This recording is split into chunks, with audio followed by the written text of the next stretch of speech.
ভগবান বিষ্ণুর প্রথম অবতার একটা ছোট্ট মাছ। এটা কি আপনি জানতেন?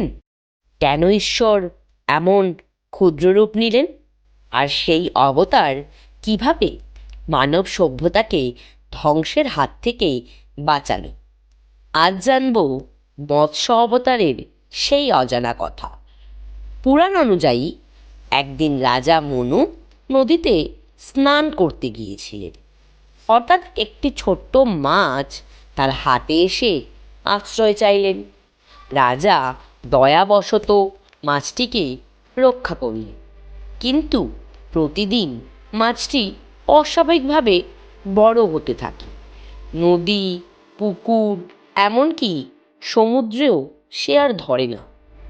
তখন রাজা মনু বুঝতে পারলেন এ মাছ তো সাধারণ মাছ নয়।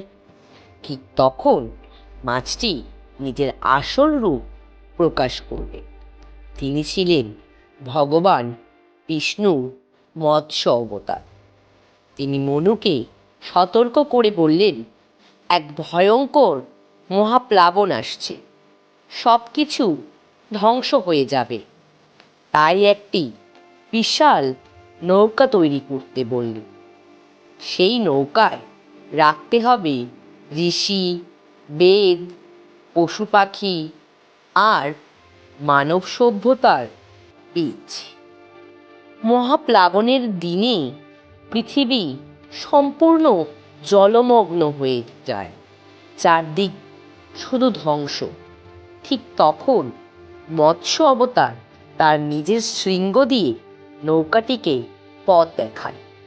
এইভাবেই মানব সভ্যতাকে ভগবান বিষ্ণু মৎস্য অবতারে এসে রক্ষা করলেন। পরের শর্টসে জানব ভগবান বিষ্ণুর দ্বিতীয় অবতারের কথা। এইরকম আরও অজানা কথা জানতে হলে রহস্যপীঠ লিখে সাবস্ক্রাইব করুন আর রহস্যপীঠের সাথেই থাকুন।